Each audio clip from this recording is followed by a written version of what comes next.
Table Talk is not your typical D&D TTRPG podcast. We are not here to run you through our whole campaign. We're here to talk about everything else in the space of tabletop roleplay. I'm your host, Alejandra Wilhelm. And I'm also your host, Mariah Gresham. And we're your tabletop roleplay girlies.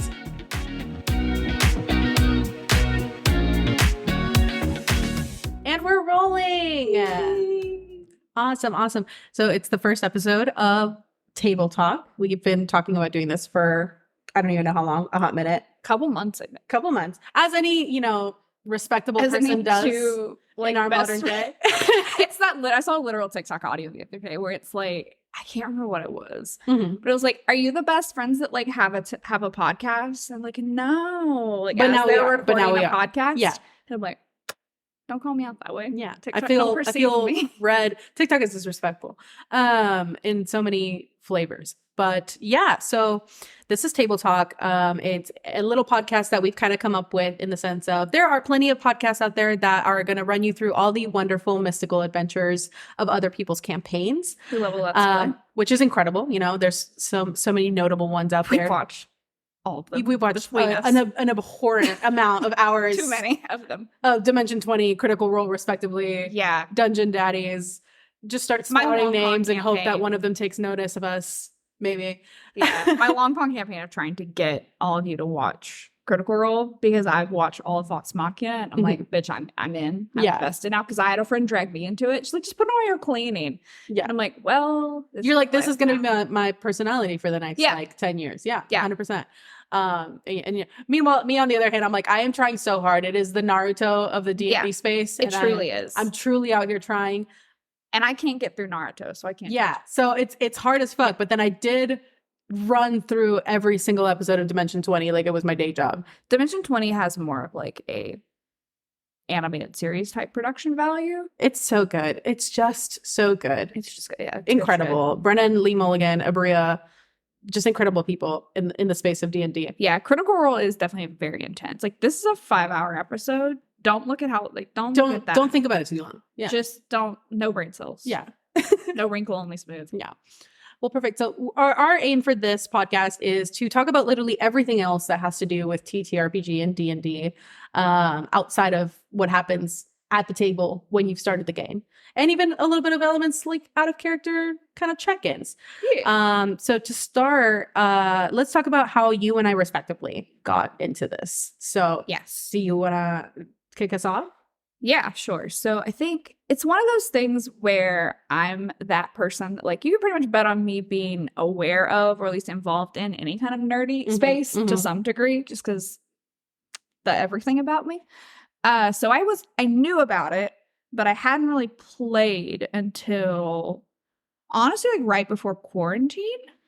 And yeah, the same mutual friend that sort of brought you into our campaign brought me into it. And it was very much it's like, you can take it slow. You don't have to buy all the thing. And I'm like, cool. So I've ordered all of the cards that are available.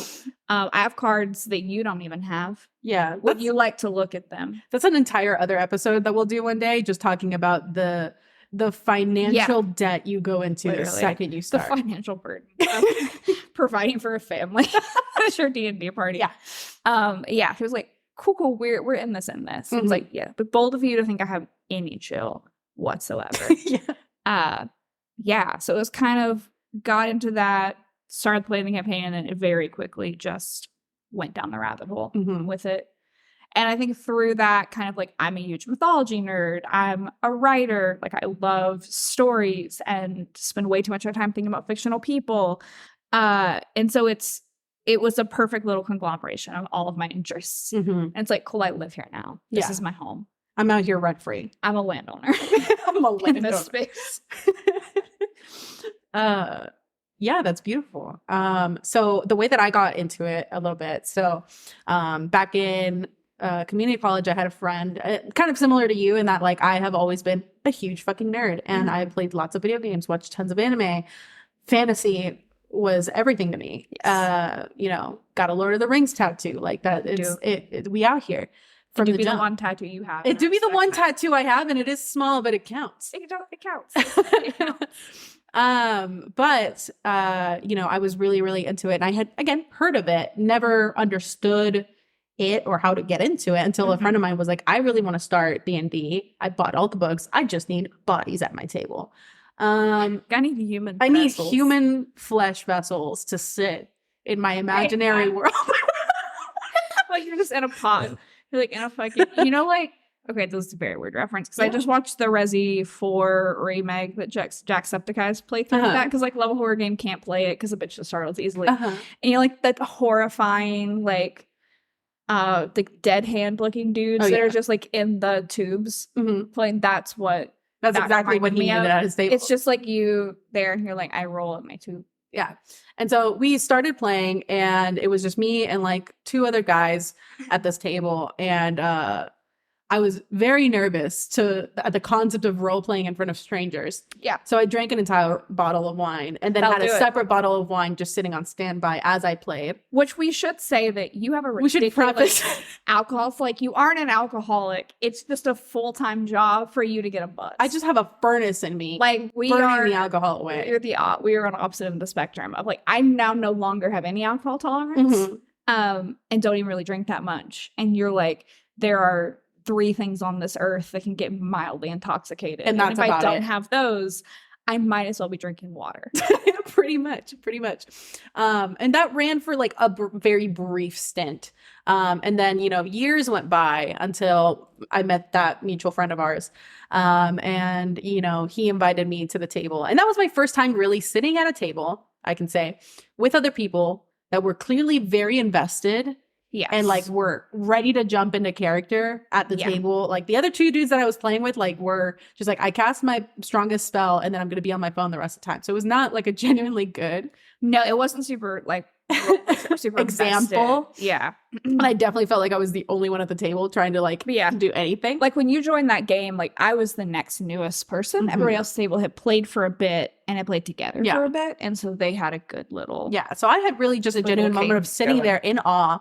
Because one, you all had such a great dynamic together. And then there was people doing character voices and just like very in it. And I was like, oh, I'm invested. I'm super, super invested. Like on top of that friend being like an incredible DM. Yeah. Like there's a big titty Calstar Ranger. I'm here for it. Yeah. Yeah. And so that was my first experience at a table. And then quarantine hit. And I was like, cool. I have now developed a hyperfixation and have 0 outlet. And that you had to move back to Houston. Yeah, I had to move back to Houston, but at the time I was still driving up to play those games. Yeah, you drove up kind of what you do now. But then quarantine hit and like our GM got into an accident that kind of put him out of commission for a while. So, I was like, okay, I now have this hyperfixation hobby. And D&D, unfortunately, is one of those things that like you cannot play unless you have other people or at the bare minimum, a DM. You can do it, I feel like, with like a DM and you, and like I have held you at gunpoint and be like, hey, in our current campaign that you're running, like we are going to role play an entire telenovela. If you and I remain alive, I must see the end of this character's arc. Like, and if one of us dies, we will host a seance because I cannot go unresolved. I cannot have mental peace unless I know.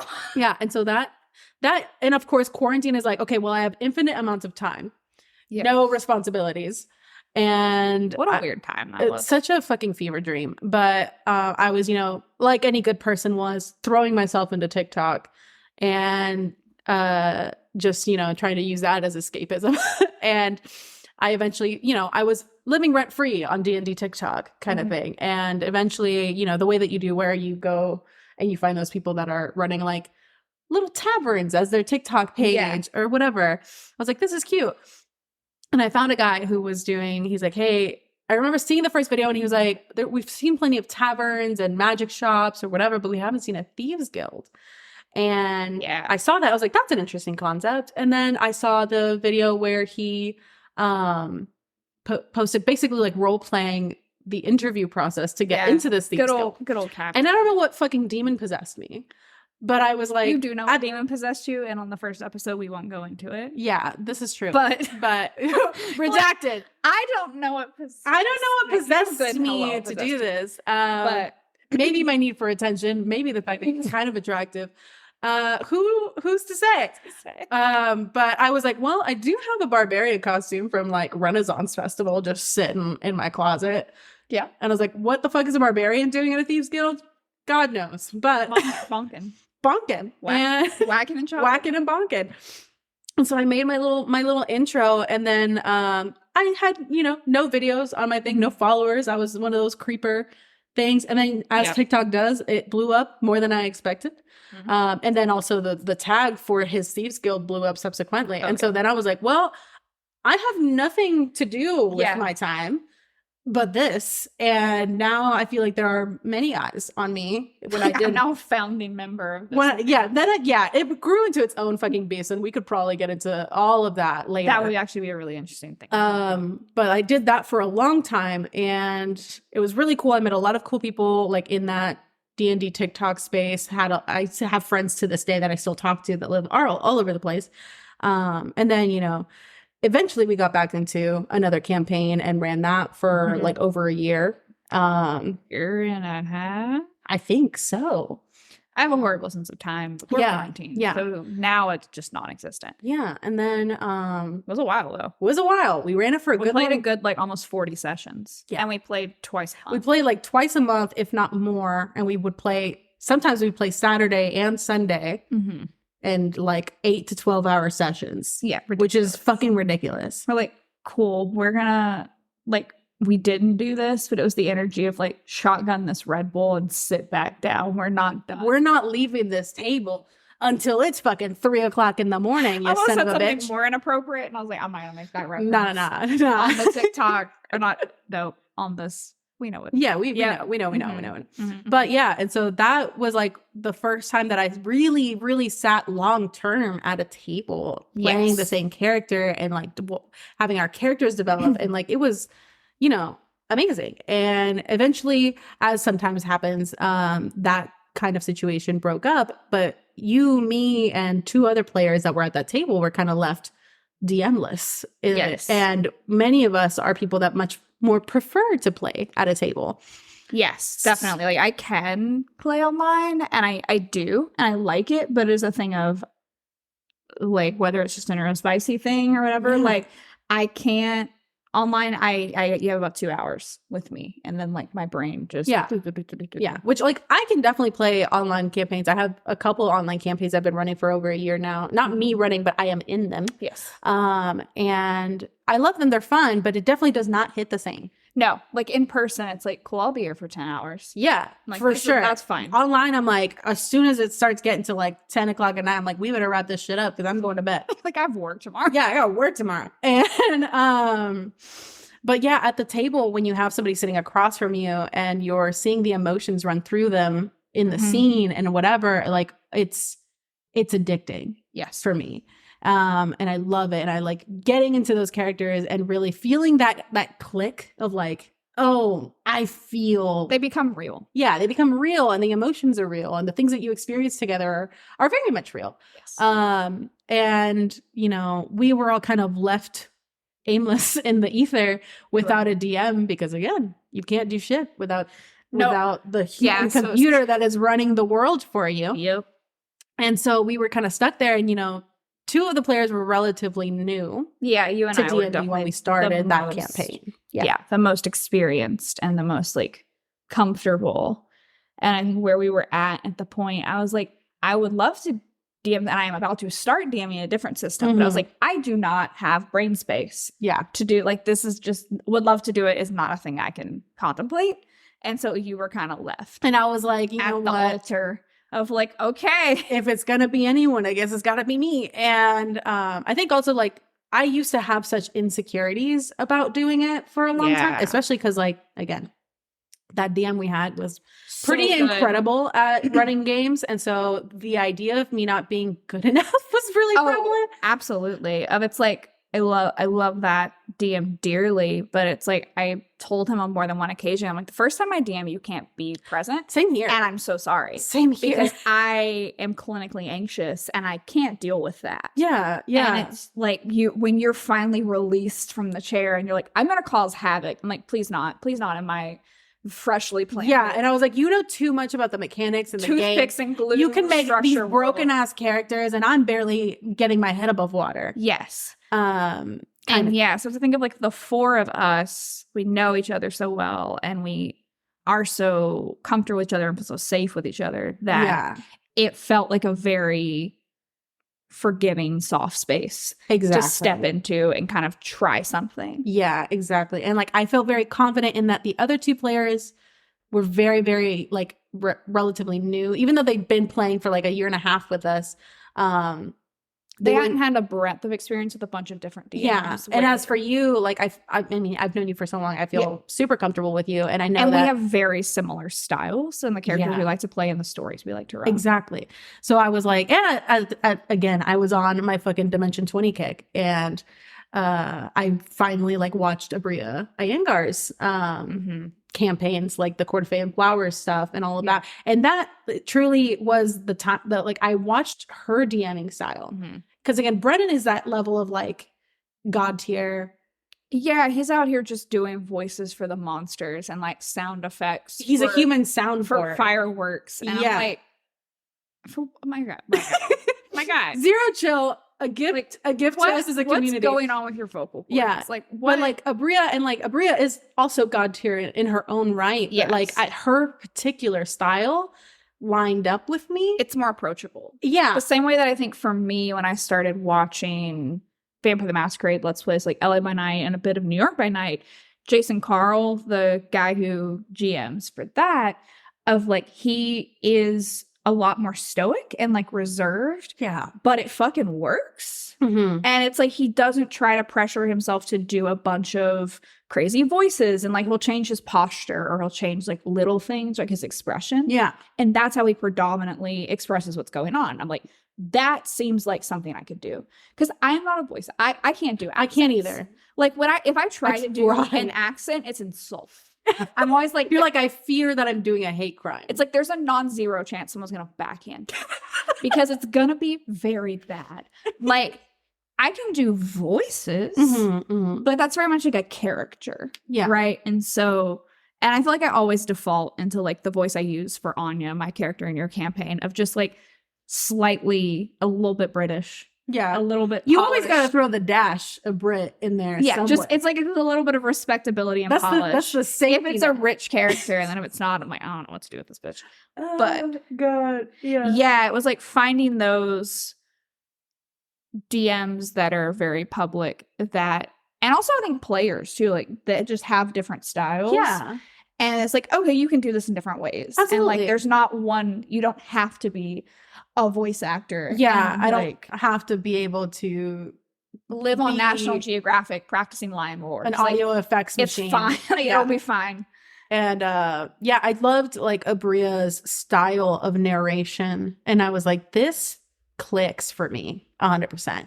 And so she was really the reason why I was like, after watching her do it, I was like, okay, I feel like if I can do it like this, then I am capable. Yeah. And you know, I also was just like, well, we have no DM. And then I look at the shrine of D&D shit that I have accumulated. Like, I do have all the monster I do have manuals every month, like the for monster manual, for no reason. You like, I have them. I've looked at them once. Fully was a player. There's books I had not even opened. I just liked looking at them, collecting dust. I just on my wanted shelf. to have them. I just wanted to look at and then know that they were mine. So like, I guess it is gonna be me because I have to buy almost nothing. Yeah, I'm like, this. The barrier to entry right now is nothing because I've already invested. It's just, how can I minimize the math that needs to happen? yeah, because like, you know, there is a lot of math in tabletop role-playing games. Much math. Simple math, be it. But however, I am bisexual and very pretty, and math is we're definitely more of like the fun marketing girlies. Yeah, just like should not touch. You're like, if you throw numbers my way, I am gonna scoff at you. And please don't. Like flip my head. I can do like psychology field stats. That's about as deep as it gets. Yeah. And like to get, I took formal logic in college with other law students to get out of taking a math credit. Oh yeah, because I went to an engineering school. Oh yeah, I structured my entire high school and early college career to avoid calculus. I did have to take calculus because They forced me to eventually. It was rough. And I was like, how dare you? It was really bad. Worked so hard to not do this. And then I ended up doing it anyway, and I hated it. I hated every second of it. But no, yeah. I truly was the kind of player that I was like, cool, I'm gonna roll my damage and then angle my dice tray towards the DM and look cute enough for him to do the math for me. Right. Or and he's like, man, that is just in fact 3d6s. Yeah. And I'm like, it doesn't matter. It does not matter. Yeah. It's like 3 + 4 is 12. Yeah. 3 + 4 is 7. And our point is thus proven. But yeah, so the most there's no way to save that. I was like, maybe my brain was going like 7. I fully thought you were doing a bit, but yeah. Hate that for me. I love that. You're so pretty. That's so loud. It's the first episode. It's the first episode. Well, I have a lot of skills. I'm very smart. You are 100%. You can't be good at everything. You cannot. No. You can't. That's unfair to the world. Yeah, much like in character creation, there are other things we invested our points in, and math was not it. Math was not on the thing on the roster of prioritized skill sets. Nope. Cool. No doubt. Great. But yeah, and like we were saying, math was the most intimidating part of it for me. So I was like, I'm gonna start this. However, I know us as human beings, and I know that we are perfectly capable of sitting at a table for 8 fucking hours to avoid a combat situation via roleplay. Because that definitely happened in that previous campaign where we met. Oh yeah, it was fucking hilarious because he's like, we're at the cusp of this big combat. And it's like, what if 4 hours of cheese man? And what if we didn't? What if we start a Gossip Girl style rumor mill? Yeah. And just sow dissent. Yeah. In this city that we landed at. Like, no combat. No combat. We were like, well, but like there was this one thing I wanted to do right before. Right. Can we just do that real quick? And that turns into like 2 hours of intense emotional character development. Like, it's a chill thing. It was never going to be a chill thing. No, by any stretch. And I knew that we were roleplay hoes through and through. So I was like, okay, I'm banking on the fact that you guys are going to love the roleplay more than getting into combat scenarios. I have combat scenarios still planned. Absolutely. Like combat is still dope. Like I am a min-maxer through and through. Now that I've started doing it, I can't make a character and not optimize them at least a little bit. And like, I like doing hella damage. It's fun. And I like using the spells and your weapons and all that. Yeah. But it's not why I'm there. It's not why you sit down at that table. No. Especially for sessions where like we're gonna play for hours on hours on hours. Yeah. Like, because I will zone out after a certain amount of combat.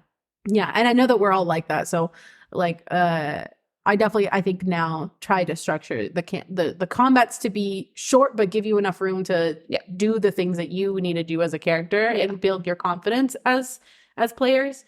Like the combats feel narratively tense enough. Yeah. That like, and we'll weave in little moments of characterization and roleplay within the combat where it keeps it, where it's not just like, what do you do? What do you do? What do you do? Yeah.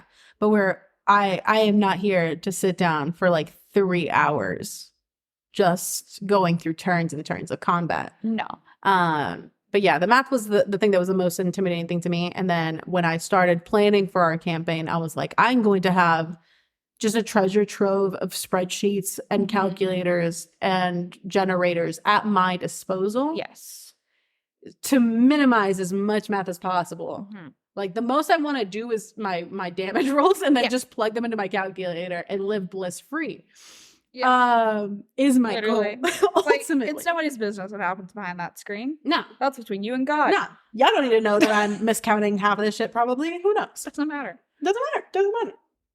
But yeah, and like then I started the process of DMing for y'all, and I like that's where I'm at now. Yeah. And I've been loving it so much. I'm more invested in your campaign and my character and our 2 other players' characters than I ever have been in anything.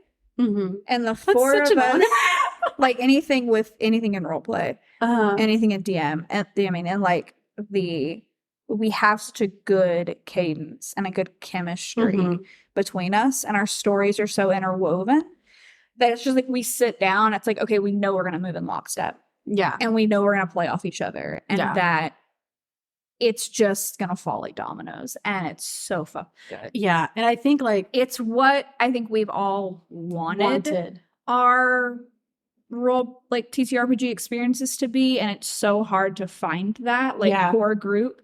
They are like, okay, we're friends, we like each other's people, we have compatible roleplay styles, we're compatible in what we want out of game. 100%. We know how to build characters, we know how to adapt and play off each other when we're playing different things. And it's so interesting. Like, it's still okay. Hi, allergies. Pollen in Texas just ended my life. Pollen in Texas, man, it's a killer. Like, we still play at other tables. Yeah, it's still with other DMs, and it's still fun. Yeah, but it's different, and it's just like that chemistry is so good and so precious. And it's like, I think we're all very protective of that, which is cool. That table is fucking hallowed ground. Yeah, literally.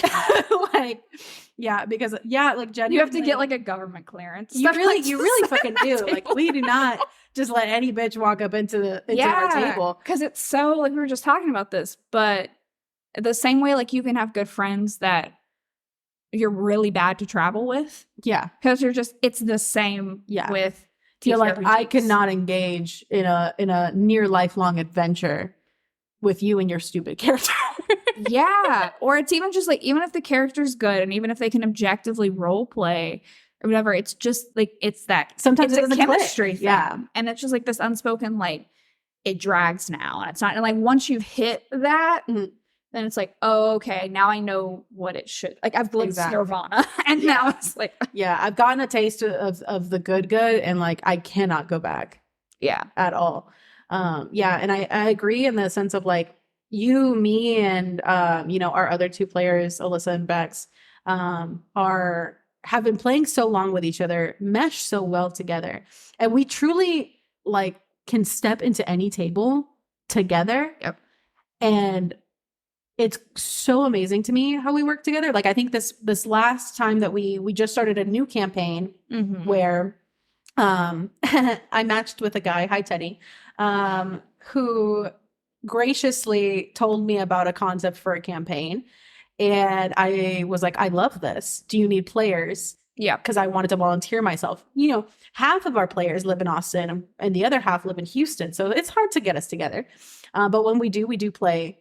Yeah, we play once a month. We play once a month. Like, the Austin peeps drive down to Houston, and we just so in my mind initially it was just going to be me joining this campaign if he had other players, because I miss playing at a physical table, and he really wanted to run it at a table.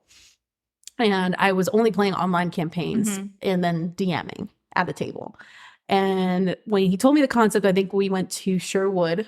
Yes. Me and Alyssa drove up to Sherwood to visit you and Bex. And I mentioned it to you. I showed you like the audio recording he did of the intro. And all of us sat there and we were like, so. Like, give it to me now. Yeah. So are we playing this or not? Yeah. And I told Teddy, and I was like, I know you've been trying to get players for 5 months. I've gotten you players in a matter of days. Yeah.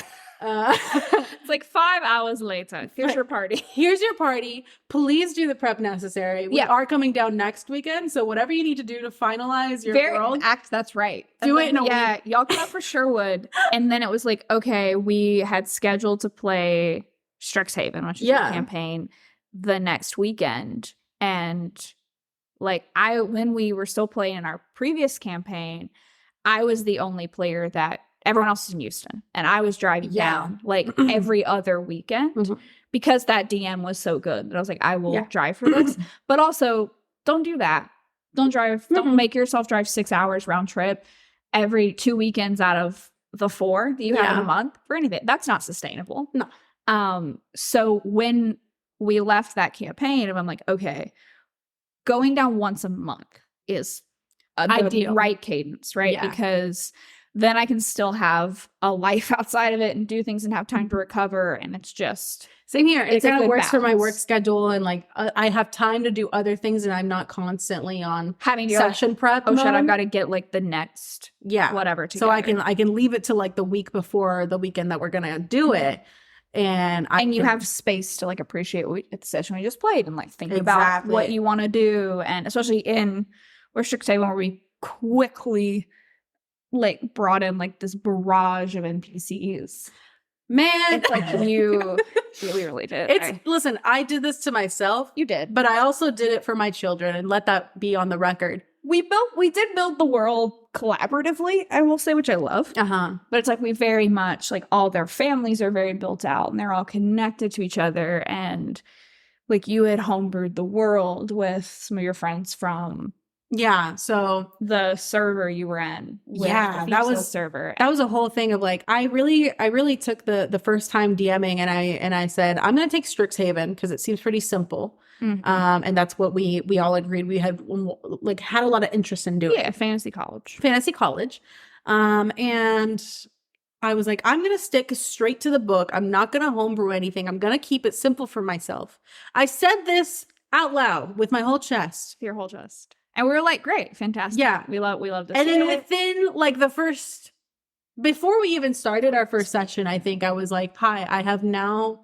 Like everything has changed. Everything has changed. It is in an entirely homebrew world. I have a fucking Titanic iceberg effect of a Discord where you truly do. Where you have channels that the players can see, you know, for keeping everything organized. And then everything that I can see is a behemoth of an organizational system. And you were like, no, I showed you that. It's in channel. And I'm like, you have not put it into one of our channels. No, it's somewhere deep in the recesses of my mind palace. You may have shown it to me, but I do not have access to that content. It is locked away somewhere. Yeah, and deep in that mind palace, I also have like a high council of DM friends who I go to when I need to plan and have my machinations about players. Which one of them, Oak, who we both played. I was also in that. Shout out to Oak. I love him. He's my RP husband. He's fantastic. Incredible. He's a great incredible DM human. and just a great being and just a good, incredible human. Great human. But for my character, because I gave you a very traumatic backstory. You really did, and which is so funny that I didn't know what I wanted to play for Strixhaven for so long. Because it was hard to kind of figure out what I wanted to do coming out of that other campaign. Yeah. And then I had that idea and I was like, okay, this is something. Yeah. And then we talked about it and then it very quickly escalated. And then you were like, how traumatic would you consent? How much trauma would you consent? Where am I allowed to How traumatic can I get? And I was like, yes. And so it's like we have clarified a few. I'm like, listen, the family pet must survive. Yeah, no. The people who like I have very few. It's like the people who are on God, no pets will be harmed at my table. No pets will be harmed. And then like I need her like godparents to not be part of anything fucky that's ruined her life. And like other than that, have a field day. Yeah. And apparently you did because you shared with me for lovely reasons that whatever you came up with and you pitched to Oak, like he said something and then he gave me something because I was like, hey, here's this character, here's the lowdown. I'm trying to obviously instill a lot of trauma and like there's a lot we can work with like here. I've been given blanket consent. Yeah, where can we go with this? And Oak is an intense DM. He is known for some crazy fuck shit. Yeah, and so he gave me something, and I was like, this is interesting. However, what if I cranked that shit to 10 and then I said it and I was like, is that a little psychotic? And he was like, honestly, that's very fucked up, but I love it. And so then that's when I messaged you and I was like, how fucked up can I go? Yes. Because I do need to clarify. And I said, go for it. Yeah, full send. And then you texted me and was like, so I know what it is, but Oak called me a psychopath for it.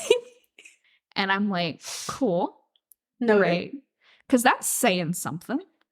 For like, you know, it depends. Like, he has a high tolerance for shenanigans. So I'm like, for him to be like, that's wild, is. And so there was a bit where like, because you can't lie to me in person. So I would guess a few times over text, and now I've stopped guessing. Yeah. Because I feel like, one, I don't want to know, and two, I don't want to give you any more ideas. Yeah. Which I don't know how well I've been doing, but I think I've been doing pretty well at just like, You've been doing well. Yeah. I'm truly fighting for my life because I am a terrible liar and my face shows fucking everything. Yeah. So y'all will start talking about your hypotheses of things that are going on. When Bex and I were having a conversation about it and you were on the couch. And I was like, my face is stone. I will not emote. I will not look at any of you. There's a couple little things that I've gleaned, but nothing big. Yeah. And also, like, I've been careful about... It's also, can you tell the difference between me being like, okay, you guessed it, and then me being like, that's kind of a good idea. Like... a kind of. Yeah. Kind of depend. Or like, there's slight differences. But it's like a lot of my outright guessing was done over text. Yeah. Because I wanted you to have deniability. And then I'm careful about what we talk about and like brainstorm within the party because I don't want it spoiled for myself. Mm-hmm. But also it's like, it's going to be bad. I know it's going to be bad. It's going to be real bad, Chief. Real bad, Chief. And then you are also about to start DMing. I am. Do you want to talk a little bit about that? So exciting. So I love all like the World of Darkness, White Wolf lore. Like I said earlier, I've watched like most of LA by Night, and a little bit of New York by Night. And like Vampire the Masquerade is it's dope as hell. I love it. Like it's modern day setting and it's horror and it's like vampire society and all that. And it's just very cool. And we talked a lot about wanting to do like, you're a big Dragon Age girly. My God. That'll be an entire episode where we're like, I'm not even going to talk about D&D. I'm just going to sit here on my fucking soapbox. Well, no, there's that tabletop. Oh yeah, the D&D. We can talk about that. You can, absolutely. I will in the same with the same energy of someone trying to say that a certain dinner was like a business dinner so they can classify it as a business expense. I will be doing that with Dragon Age. I'm ready. I'm ready for you to hold us at gunpoint at any point and be like, sit down, we're playing. Sit down, we're doing this. Yeah. But so we talked about in that kind of like Inquisition quest where you go and you go to the ball and you're like dealing with the court politics and being on intrigue and all of that.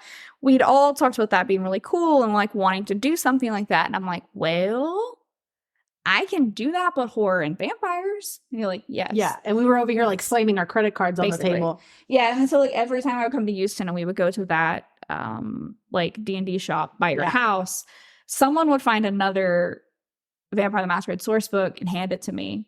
And then I would be like, well, I guess I'm buying this now because I have very little impulse control where this is concerned. It's all going to other things. Yeah. So I have been wanting to do it for a while and we've never played it. I definitely know the most about the lore. You guys are super new to it. And the mechanics are different than D&D. It's an entirely different system and all of that.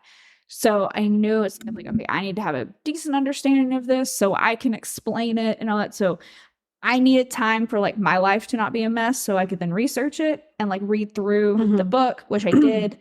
And then so it's like once I had kind of started doing that, we're like, okay, we need to make characters. Like a few months ago, like you and Bex kind of started brainstorming what you guys might want to play. Yeah. And I was like, okay, this sounds dope as fuck. And then the Fall of London book just came out. Yeah. And we just got that. I think like the last weekend that you were here. A couple weekends ago. Last time I was in Houston. And yeah, because I was going to just homebrew like a Camarilla court in Austin. Basically. And I was like, that would have been cool. And that would have been like fun and great. But similar to how you said, like having that Strixhaven book to go off of, but I'm like, it would be nice to have something to structure it around and to kind of have like, I want the bones. Yes. Like something to go off of. So you're not going to do everything yourself. And like VTM there is combat, but it is almost all narrative focused. And it's very character driven and plot driven. And it's all RP all the time. Yeah. And that is all of our bread and butter. Yeah. So, and it's what I go to it for. And so if I'm going to sink time into like creating and running something, I want it to be character centric. Yeah. Because 100% writer, that's my whole thing. So yeah, we took like the Fall of London and that's sort of what we're tossing everybody in, and your character's made, Bex's character's made. Alyssa Alyssa still needs to make hers. And it's really fun because I'm surprised about how chill I am about not knowing anything about the plot, because I'm very much waiting to see after we have all 3 characters and after we make the coterie. Yeah.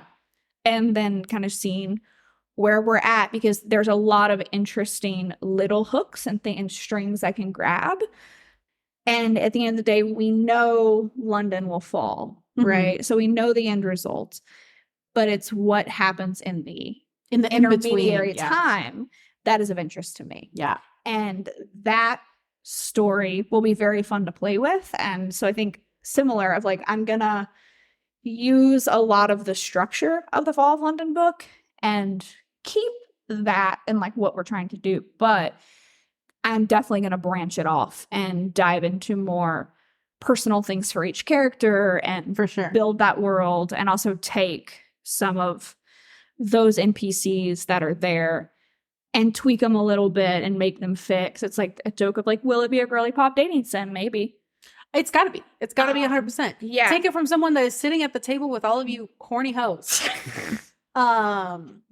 Granted, I am also a horny hoe. Like I am on this docket. You can't say it like I can't say it like I'm not. Like you're not the mother. Yeah, and I'm not out here actively feeding y'all every single day with. And that you don't pick disrespectful NPC art. Scour the internet for the greatest. Which is why my Strixhaven character has like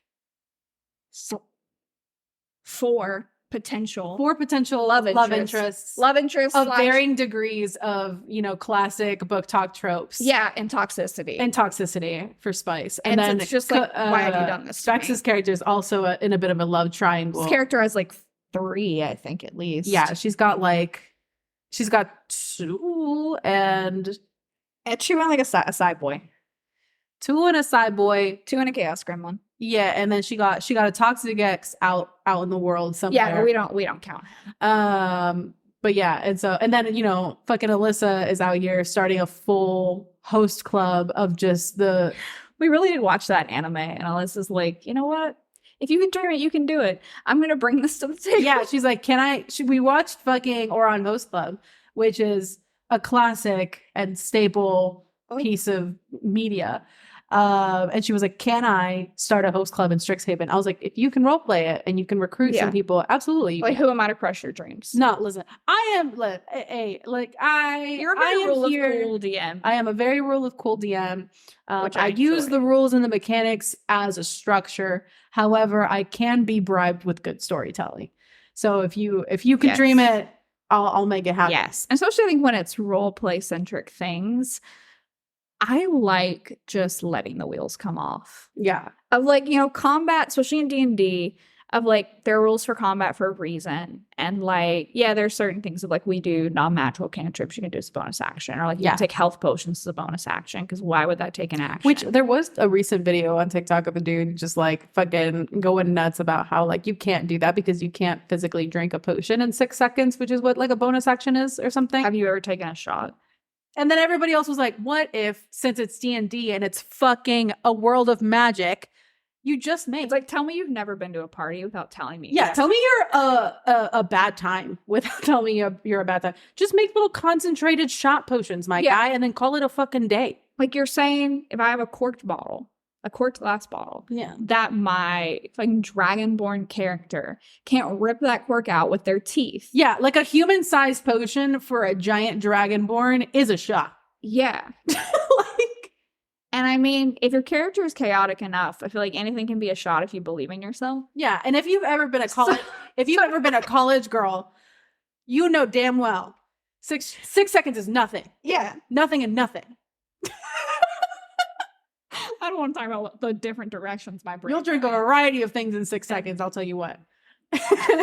And there are moments where I'm glad this is an auditory medium and this is they one can't of them, see our faces. Because my face, if we ever film this, I'm gonna have to get something to hide my face behind. Yeah, because we'll just be out here like dead mouse. It's so loud. Lord have mercy. Oh man, no. But yeah, so it is a thing of like, and I have a healthy amount of that as well, of like, it's my game, I'll do what I want. Yeah. Like with it. And like, listen, I also don't, I've had experiences where people try to just like, they don't understand the rules. And so they try to sort of Napoleon complex their way through and pull in nonsense that makes no sense. Yeah, you still need the rules and mechanics because you do need the structure. But I think there's a good balance between letting it be fun and fantastical and all of that without just having no structure at all. And I think that's where for roleplay things, let people, if you can roleplay it, go for it. Yeah, if you can sit here and Phoenix write your way to a conclusion. Yeah, like you can't just dictate it to me like you're writing a novel. But you can tell me what you want to do and I'll agree to give you a chance to do it. Mm-hmm. But if you have and I think that encourages better roleplay too. Exactly. Because it incentivizes it. Versus then like, with combat stuff, I'm like, all right, your weapons do what they do, your spells do what they do. Yes. Their casting restrictions for a reason, like all of that jazz. Exactly. But outside of that, it also like flavoring the spells and like how it looks and how things manifest. Like we started doing that in our previous campaign, and we've really gone off the deep end with it now, and it's very, very cool. Well, yeah, I mean, especially in a setting where you are at a magical university, and all the different colleges, and like this is what I love about Strixhaven is that. When I first picked it, or like we picked it as a thing that we were going to do, I did some research, and there's a lot of people that have like certain emotions about Strixhaven and the story and its lack of luster, and things like that.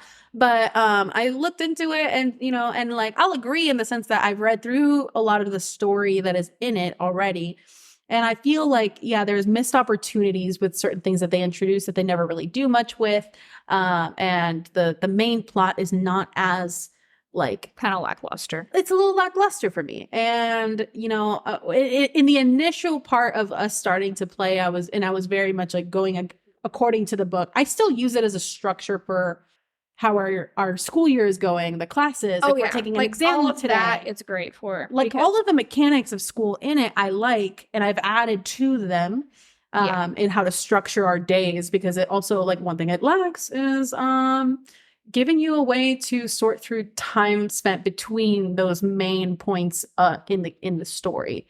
It'll just go like, here's the written part of like the event that happened, and then it goes like, I don't know, anywhere from like 2 to 4 weeks happens in between, and then this thing happens. That's actually really similar with the Fall of London. It's like you're given events that can go in any order. Like they give an order, they're like, you don't have to do it in this if you don't want to. Like there's a kickoff thing that you do because you need to meet certain people and things to make sense.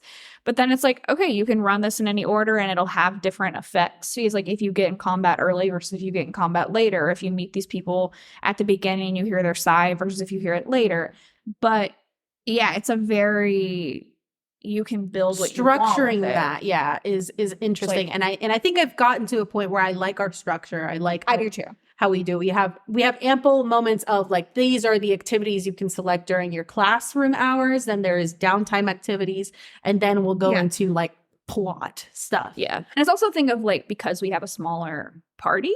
Yeah. You have a lot of time to go into for like our characters to interact and us each to do our own plot stuff and it not feel like it's dragging. Exactly. And it gives like a lot of time for that, like you were saying, like describing your style of magic and how it manifests and what it looks like. And it really helps you connect with that character and really think through like, why does their magic look this way? And you can like drop little hints and things about like secrets your characters have. Those little kernels of good storytelling. I love that. What we were able to do last session with my baby. It was so good. The trauma.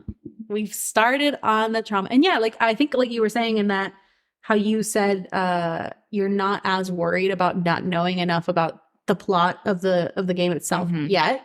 For Vampire the Masquerade, like I learned pretty quickly that I can plan as much as I like till the cows come home. Yes. But ultimately at the end of the day, and I think this is a commonality with any DM, the players dictate the story. Yeah. Sometimes we'll spend 2 hours making a host club. Sometimes we spend 2 hours making a fucking host club, and I can throw half my itinerary out the window. You're like, I guess we're doing this next month. Yeah, but it's still so fun and so but engaging. It's great. Yeah. And it's now I've got it down to a point where I'm like, I know the big picture, the the PowerPoint of the main things that we're gonna hit, but everything in between that, I am fully just handing to you as the player, and just seeing what happens. And I am the recipient of your narrative and telling you what comes of that. You were the conductor.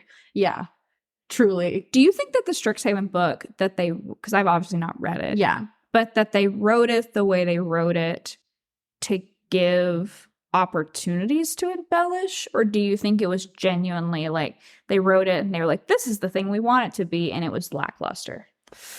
I think from my understanding, Strixhaven is made in partnership with, I believe it's Hearthstone. So Strixhaven is a Hearthstone thing. The card game. You know what I'm talking about? Vaguely. Or no, it's not Hearthstone. It's Magic the Gathering. Oh. My apologies.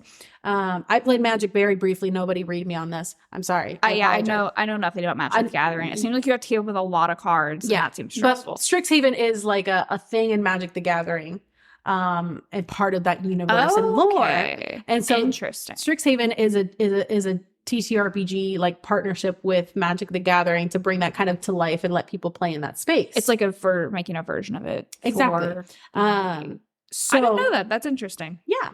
So like literally a lot of our characters and NPCs and things that we're interacting with in the places and the spells and the whatever are cards in Magic the Gathering. Like you could go and get a fucking Valentine card. Granted, it's not my Valentine that I've now flavored differently. You really did. But like you can definitely like I think the Lisette card is the card art is the art I'm using for Lisette, the Dean of Growth. Interesting. Yeah. So that is something. And so as far as how they structured it, from my opinion, I think I think they chose a narrative, stuck with it. And they just didn't flesh it out more, add more things to it. It's like that crossover. It didn't turn into as rich as it could be. It's kind of just like, hey, if for funsies you wanted to take a quick little summer trip to Strixhaven and play around there, you could. But it's not super, super fleshed out, in my opinion. That makes more sense, knowing it was like abridged from another meant for like system. Yeah. That's like, because there's some crossover of like gunslinger classes and stuff from like Critical Role, which was originally Pathfinder. And this was just, so it's like some of that of like, okay, these are weird mechanics, not really anywhere else. It's like, okay, this actually comes from Pathfinder. Yeah. Like, okay, that makes sense. So they adapted a lot of things from the Magic the Gathering Strixhaven stuff into D&D mechanic stuff. And that makes sense. Made some rules to make it happen and whatever. So like, I think it's just a little lackluster in that it was that like partnership to make this happen as like a fun thing and not like a truly dedicated D&D module. But like, I still think, D&D is what you make it. And just because a module is not fun to the entirety of the D&D community does not mean you can not find your fun and take the things that resonate and leave the rest. Kind of thing. The tarot readers. The tarot readers in the audience. But I think, even just having the mechanics for like a magical college alone was helpful. Is really valuable. Yeah. Because you can take that and reskin it 1,000 different ways. Exactly. But like, and now you don't have to make that up, because God forbid you had to be a school administrator for fantasy college. God forbid. That's like, no, I'm good. I'm all the way good. Thank you. Yeah. And I think that goes to say, for example, like if there are people that have been players for a long time, or even people that have never played and like wish to play, now being on the other side of it, like the initial barrier to entry and then feeling like, I don't know how to run this game. I don't know how to do this. I don't know if I'm qualified to DM for people. I think now being on the other side of it and knowing how much freedom there is, and also the same way that there is structure offered for people, I think genuinely you have the playground or the sandbox. Yeah, I think genuinely it's something that like to use. Anybody and everybody should try to pick up at some point. And it's not as intimidating once you're on the other side.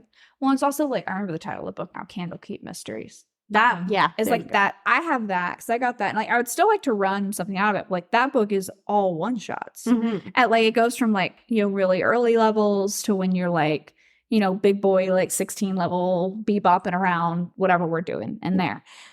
But that can be a cool little way to test the waters too. Yeah. If you don't want to like Deep dive sink into like a whole campaign. Yeah. Yeah. And I think we've had that structure in the way of like for our previous campaign, we started with a one shot just to test the dynamics of the group. Mhm. It worked. We started a campaign around it. And then I kind of did a similar thing in that I had y'all do a one shot for the like orientation thing. Yep. Where y'all got to like pick your clubs and explore the campus a little bit. And we had 2 other players previously who had never played. So it was really a moment to sit down and be like, does this work? Do these dynamics work? And then, when it does, you just move into the campaign. Or you don't. If it didn't work, it's fine. And you can try again with something else. Yep. Absolutely. Well, yeah, we're at the end of our little episode. Good little chat. Nice little time. I hope you enjoyed it. We are going to talk about several other topics and probably ramble till our lives Many end a thing. about many a things. We did make a nice little sheet. We're like, we're gonna talk about this for an hour, and this for an hour, and this for an hour. And it's like we're gonna ramble for 4. We are gonna ramble for 4, absolutely. I'm like, you get you get a sprinkle of structure, and then the rest is fuck around and find out. And if that's not D&D, I don't know what is. Truly. Yeah, D&D and TTRPG. But thank you so much for listening. We look forward to having you on the next one, and I hope you guys have a good day. Bye. Table Talk is a podcast brought to you by Mythos Media Productions, bringing you a new episode every Wednesday, wherever you get your podcast. Find us on Instagram and TikTok at Table Talk RPG, or check us out at our website, mythosmediaproductions.godaddyscites.com. All business inquiries can reach out to us via email at info@mythosmediaproductions.com.